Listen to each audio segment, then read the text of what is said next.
আল্লাহ পাক রব্বুল আলামিনের এক আজব সৃষ্টির নাম হলো মোহাব্বত। এই মোহাব্বত ছাড়া পৃথিবীর কোনো কাজ সফলভাবে সম্পন্ন হয় না।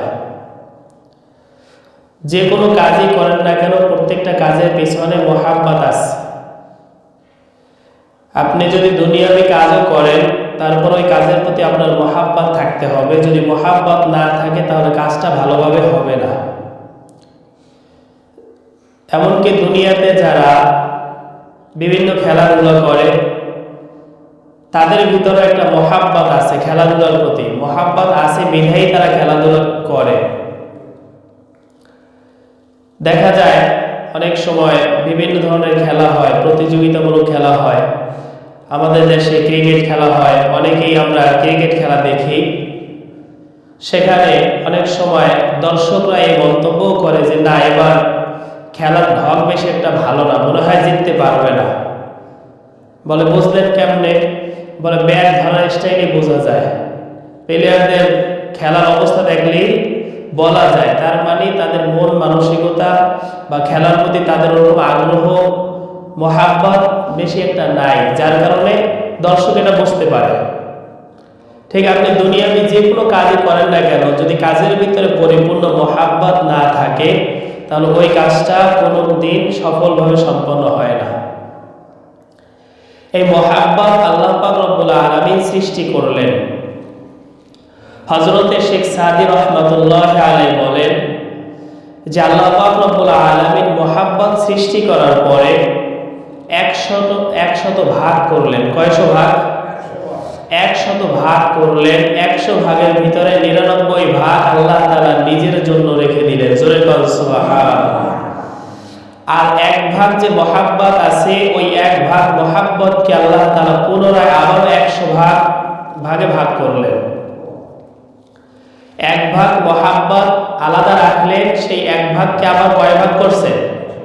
ওই 1 ভাগ মোহাব্বতকে আল্লাহ তাআলা আবার 100 ভাগ করে 99 ভাগ মোহাব্বত দিয়েছেন শুধু নবীর ভিতরে। জোরে বলেন সুবহানাল্লাহ। আমাদের নবীর ভিতরে 99 ভাগ মোহাব্বত মায়া দিয়ে আল্লাহ তাআলা দুনিয়ায় পাঠাইছেন। আর বাকি যে 1 ভাগ মোহাব্বত থাকে, ওই 1 ভাগ মোহাব্বত পৃথিবীর সমস্ত মাখলুকাতের মাঝে বন্টন করে দিয়েছে। জোরে বলেন সুবহানাল্লাহ। কিন্তু এর ভিতরে মোহাব্বতের একটু পরিমাণ বেশি আছে মানুষের ভিতরে। সমস্ত মাখলুকাতের ভিতরে যে 1 ভাগ বন্টন করেছে, এর ভিতরে একটু বেশি মানুষের ভিতরে আছে। এই মোহাব্বত 2 প্রকার। একটা হলো মোহাব্বতে গয়র ইখতিয়ারি, এটা সৃষ্টিগতভাবে মোহাব্বত।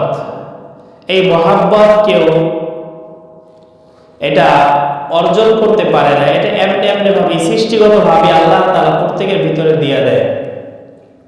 জন্মগত একটা মোহাব্বত, সেটা হলো মা তার সন্তানকে মোহাব্বত করে, সন্তান মা বাবাকে মোহাব্বত করে। এটা জন্মগতভাবেই মোহাব্বত। এই মোহাব্বত তাকে শিখতে হয় নাই, এই ভালোবাসা তাকে শিখতে হয় নাই। এটা হলো গয়র ইখতিয়ারি মোহাব্বত। এই মোহাব্বতের কারণেই দেখা যায় একটা বাঘ, সে হিংস্র প্রাণী, কিন্তু হিংস্র হওয়ার পরেও সে তার সন্তানকে মোহাব্বত করে, ভালোবাসে। সে সন্তানকে কিন্তু খেয়ে ফেলে না, সে সন্তানের উপরে কিন্তু কোনো হিংস্রতা দেখায় না, কেননা তার ভিতরে মোহাব্বত আছে। যদিও প্রাণীটা হিংস্র, সাপ একটা হিংস্র প্রাণী, কিন্তু হিংস্র প্রাণী হওয়ার পরেও সে কিন্তু তার সন্তানের প্রতি খুবই দয়াশীল। সে সন্তানের কোনো বিপদ সেটা সে সহ্য করতে পারে না, বা সন্তানের প্রতি সে তার হিংস্রতা দেখায় না, কারণ তার ভিতরে কি আছে? মোহাব্বত আছে।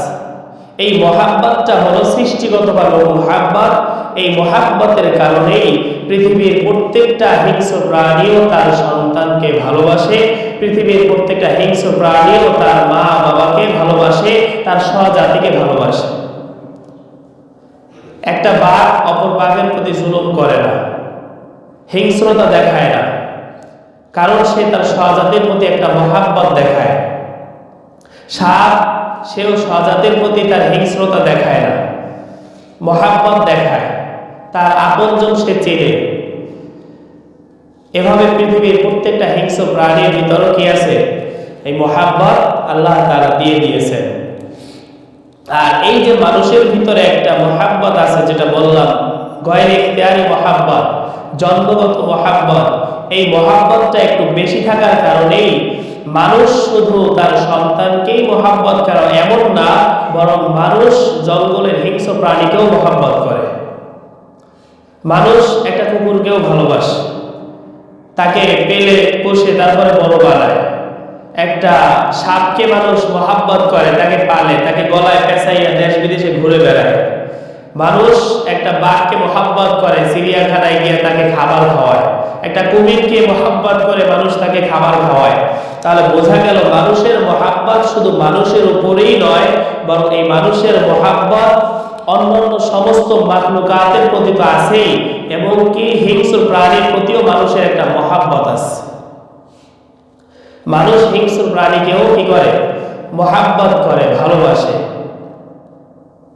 একটা গাছকে মানুষ ভালোবাসে, মহাব্বত করে, যার কারণে ছোটবেলা থেকে একটা চারাকে সে যত্ন করে, তাকে সার দেয়, ঔষধ দেয়, তারপরে পানি দেয়, নিয়মিতভাবে তার যত্ন করে, মহাব্বত করে। এমনকি যেই জিনিসের প্রাণ নাই এরকম জড় বস্তুর প্রতিও মানুষের মহাব্বত আছে। মানুষের তার খাটের প্রতি মহাব্বত আছে, তার চেয়ারের প্রতি একটা মহাব্বত আছে, তার পোশাকের প্রতি একটা আলাদা মহাব্বত আছে। এগুলো হলো সব মহাব্বতের তবঈ, এটাকে বলা হয় জন্মগত মহাব্বত। আর এক ধরনের মহাব্বত হলো যেই মহাব্বতটা মানুষ শিক্ষা করে, যেই মহাব্বতটা মানুষ চর্চা করে। এই মহাব্বত আবার দুই প্রকার। একটা হলো মহাব্বতে আকলি। এই মহাব্বতে আকলি হলো তার বিবেকের কারণে যে ভালোবাসাটা সৃষ্টি হয়, বুদ্ধির কারণে।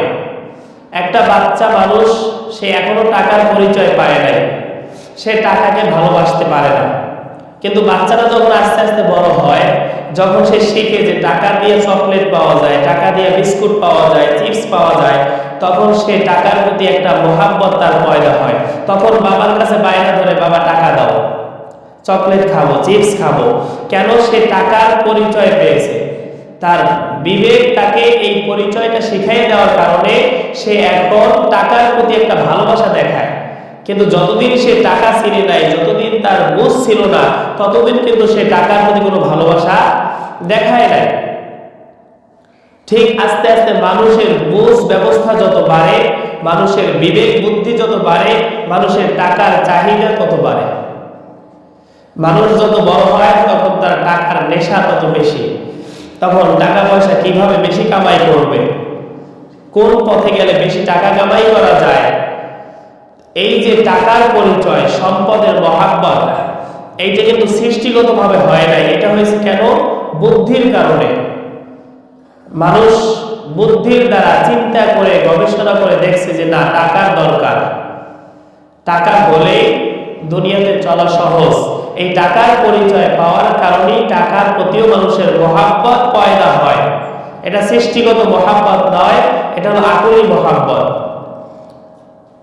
এই আকলি মহাব্বত, এটা কিন্তু একেবারে দিশেহারা প্রকৃতির মহাব্বত। যেরকম ক্ষমতার একটা মহাব্বত, এটাও আকলি মহাব্বত।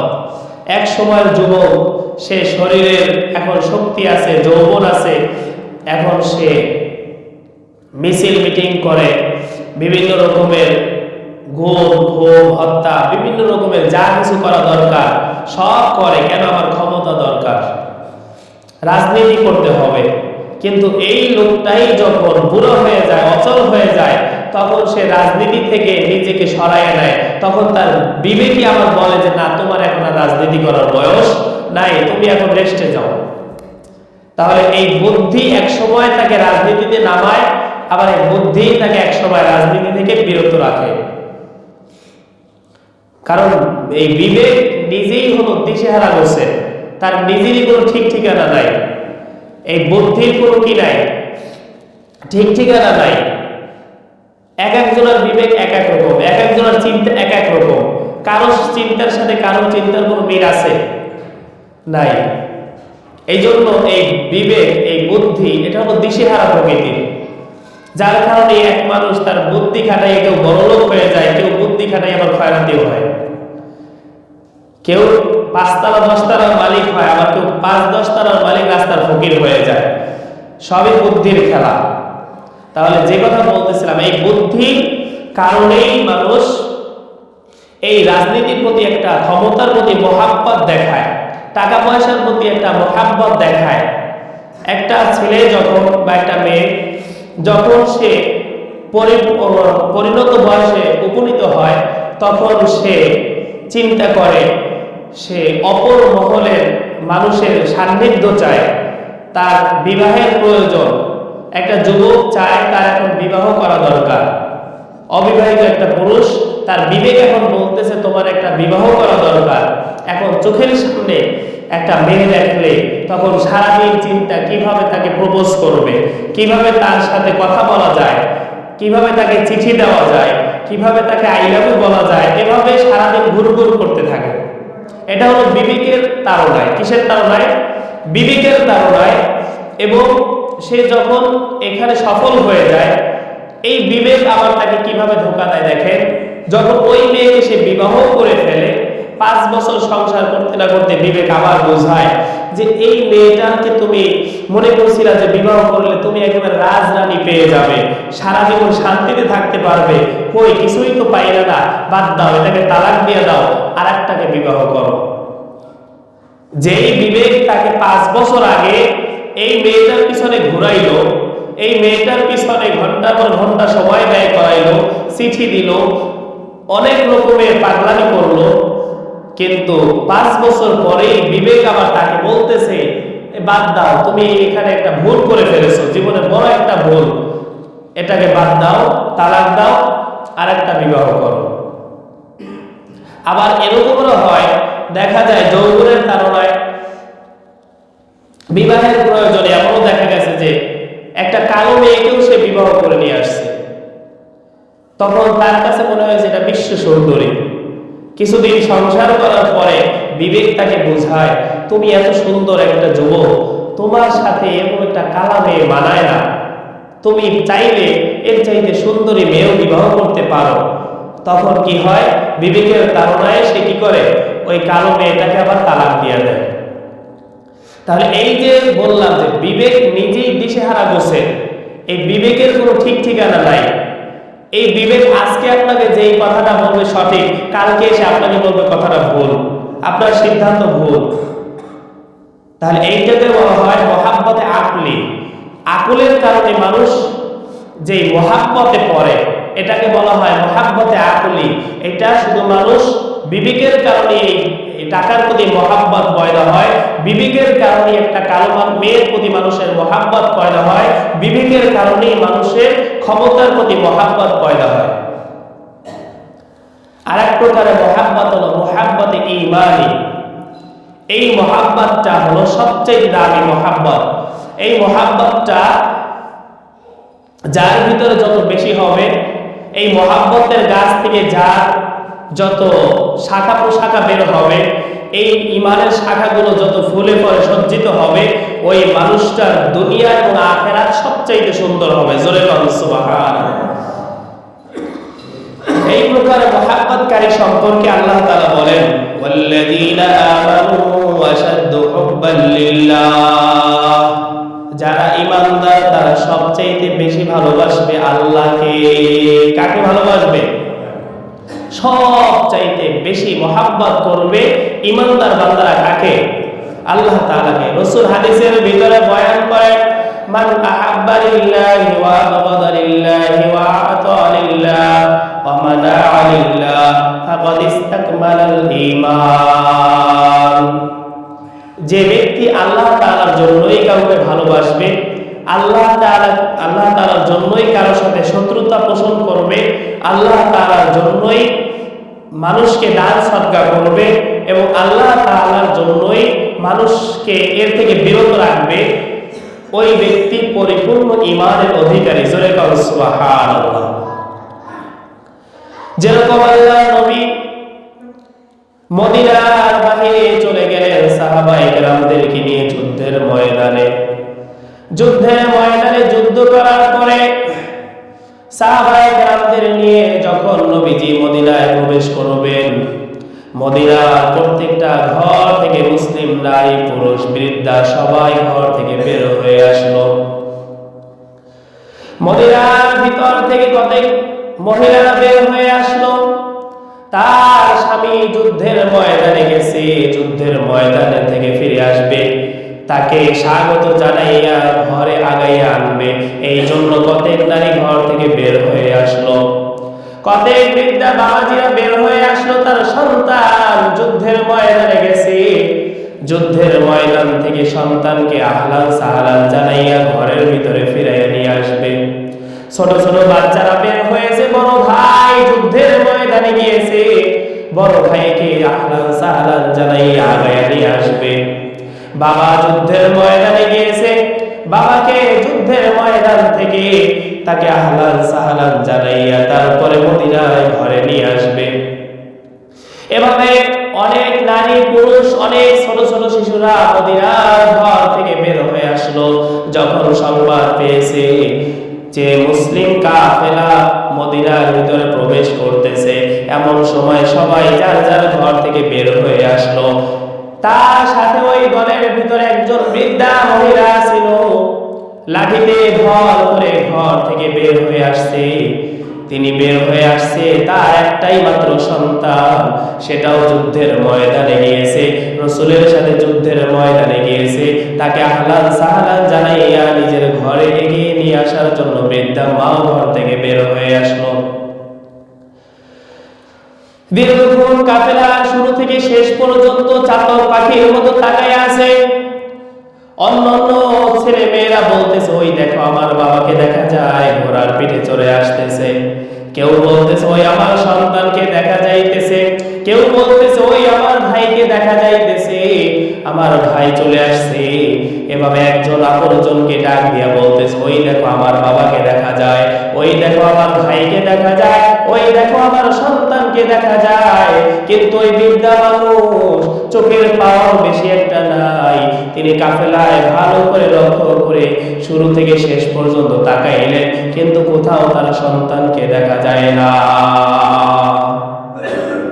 সবাই যখন যার যার ঘরে চলে গেল, বৃদ্ধা মা জননী রাস্তায় বসে পড়ে রইল তার সন্তানের অপেক্ষায়। সাহাবীরা বলতেছে, আপনার সন্তান তো যুদ্ধের ময়দানে শহীদ হয়ে গেছে। জোরে বলেন সুবহানাল্লাহ। আপনার সন্তান যুদ্ধের ময়দানে শহীদ হয়ে গেছে।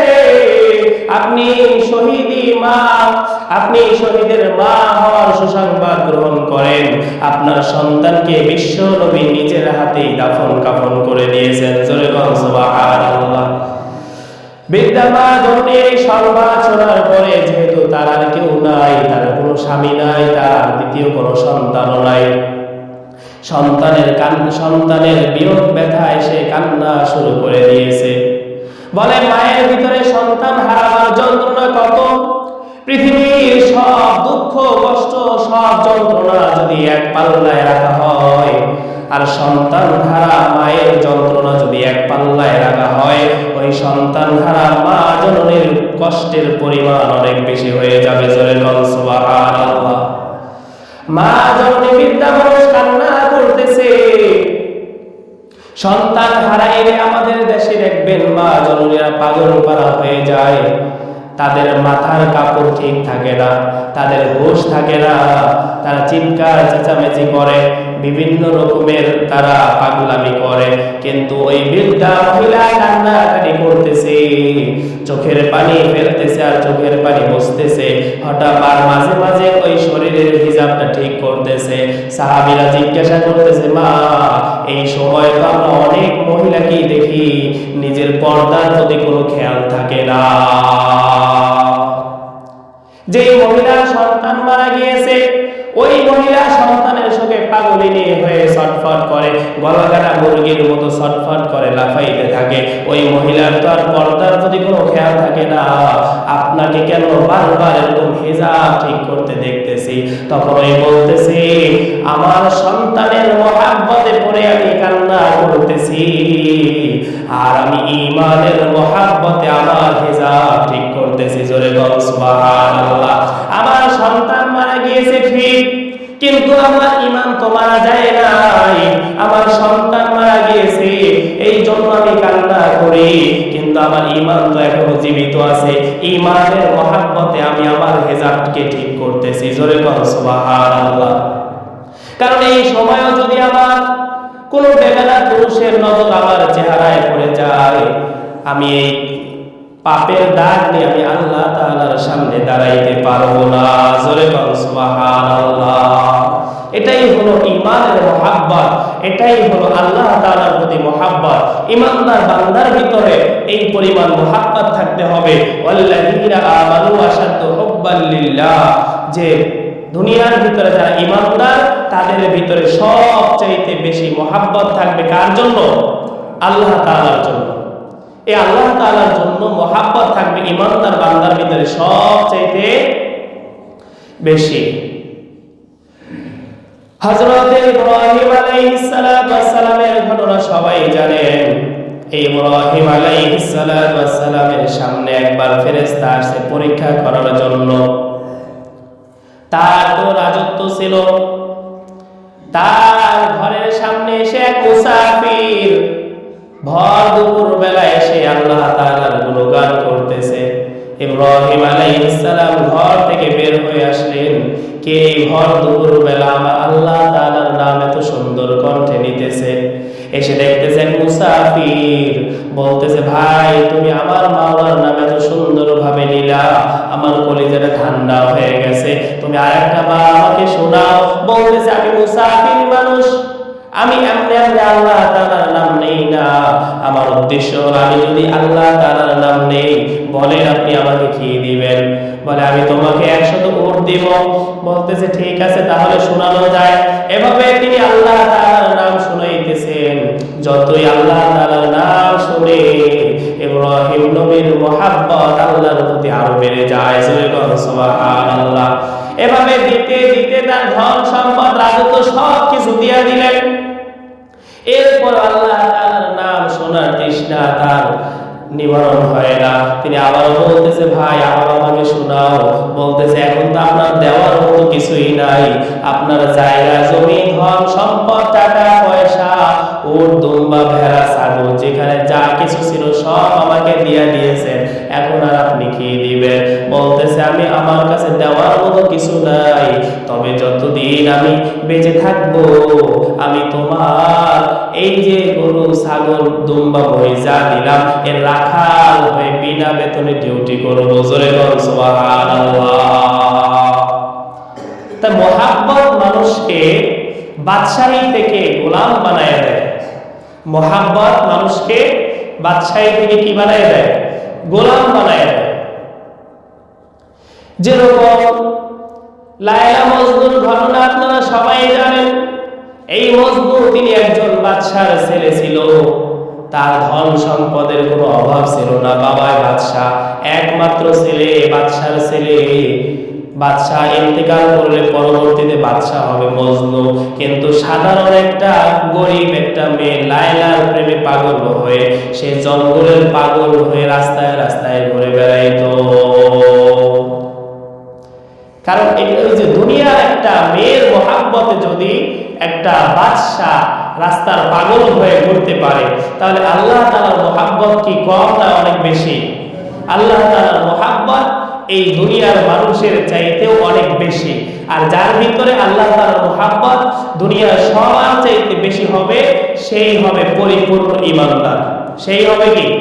পরিপূর্ণ ঈমানদার। যেরকম ইব্রাহিম আলাইহিস সালাম তিনি প্রমাণ করে দিয়েছেন যে না, আমার ধন সম্পদ টাকা পয়সা কোনো কিছুই আমার কাছে দামি না, আমার কাছে আল্লাহর মহাব্বতটাই দামি। জোরে বল সুবহানাল্লাহ। যার কারণেই তো ওই ইব্রাহিম নবীকে আল্লাহ তাআলা খলিলুল্লাহ উপাধি দিয়েছেন যে তিনি আমার বন্ধু। জোরে বলো সুবহানাল্লাহ।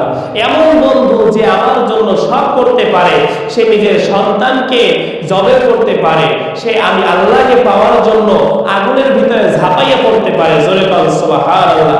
যে আমাকে পাওয়ার জন্য তার স্ত্রী সন্তানকে মরুভূমির ভিতরে রেখে আসতে পারে। ইব্রাহিম খলিলুল্লাহ এমনি হয় নাই, তিনি আল্লাহ তাআলার কাছে মুফাসসিরিনে কেরাম বলেন তাকে আল্লাহ তাআলা অনেকগুলো পরীক্ষা করেছেন। কমপক্ষে তাকে 10টা অথবা কোন তাফসীরের ভিতরে 30টা কঠিন কঠিন পরীক্ষা করেছেন, কিন্তু প্রত্যেকটা পরীক্ষায় তিনি পাশ করেছেন। জোরে বলো সুবহানাল্লাহ। তারা প্রমাণ করে দিয়েছেন যে আমার সন্তান আমার কাছে বেশি দামি না, আমার স্ত্রী আমার কাছে বেশি দামি না, আমার জীবন আমার কাছে বেশি দামি না, আমার কাছে আল্লাহর মহাব্বত, আল্লাহ তাআলার ভালোবাসা এটাই সবচেয়ে বেশি দামি। এরকম ঈমানওয়ালা যদি আমরা হতে পারি তাহলে দুনিয়াতেও শান্তি, আখিরাতেও মুক্তি। এখন আমরা কয়জন আছি যে আমাদের ঈমান এতটা মজবুত যে আমরা দুনিয়ার সবার চাইতে আল্লাহকে বেশি ভালোবাসি? একটু বালিশের সাথে মাথা লাগাইয়া চিন্তা করবেন যে আমরা আসলে ইমানদার হতে পেরেছি কিনা। দাবি তো করি আমি মুসলমান, ইমানদার, কিন্তু আমার ভিতরে আসলে কি ইমান আছে? যে ঘটনাগুলো বললাম যে মুসলিম সাহাবীরা, একটা মহিলার ভিতরে কি পরিমাণ ইমান ছিল। এরপরে আরো ঘটনা করা যায়, উহুদের ময়দানে এক মহিলা, সে দৌড়াইতেছে, শুনছে নবীজি নাই, বলতেছে আপনার স্বামী তো যুদ্ধে শহীদ হয়ে গেছে, বলতেছে স্বামীর খবর জানতে চাই নাই, আমার নবী কেমন আছে সেইটা বলো। জোরে বলো সুবহানাল্লাহ। বল তোমার সন্তানও তো শহীদ হয়ে গেছে, বলে সন্তানের খবরও আমার দরকার নাই, আমার নবী কেমন আছে সেইটা বলো। জোরে বলো সুবহানাল্লাহ। আমরা কি পারতাম এরকম? নিজের সন্তান যদি হারাই ফেলতাম, কোথায় নবী, কোথায় আল্লাহ, চিন্তা করতাম আমার সন্তানই নাই, আমাদের মহাব্বত আর তাদের মহাব্বত কোথায়? আমরা কি আসলেই আল্লাহ তাআলাকে মহাব্বত করি? আমাদের কাজ, আমাদের ঈমান আমলের অবস্থা দেখলে সাহাবায়ে কেরাম বলতেন, কোন বুজুর্গ বলছেন যে এরা সব কাফের হয়ে গেছে, এরা কিসের ঈমানদার, কিসের মুসলমান দাবি করে, এদের ভিতরে ঈমানই তো নাই। আর আমরা যদি সাহাবীদেরকে দেখতাম তাহলে বলতাম এরা সব পাগল হয়ে গেছে, পাগলের দল, এরা দুনিয়ার ঘর সংসার বুঝে না, কোনো টাকা পয়সা কামাই করা বুঝে না, সারাদিন শুধু জিকির আজকার, রোজা নামাজ, এই তালিম এগুলো নিয়ে পড়ে আছে, এরা সব পাগলের দল। আর আমাদেরকে সাহাবীরা দেখে কি বলতো, এরা সব কাফের হয়ে গেছে, এদের ভিতরে কোনো ঈমান আমল কিছুই নেই। আল্লাহ তাআলা আমাদের সবাইকে পরিপূর্ণ ঈমানদার হয়ে আল্লাহ তাআলাকে সবচাইতে বেশি ভালোবেসে কবরে যাওয়ার তৌফিক দান করুন। সকলে বলি আমিন। ওয়া মা আলাইনা ইল্লাল বালাগ। আসসালামু আলাইকুম।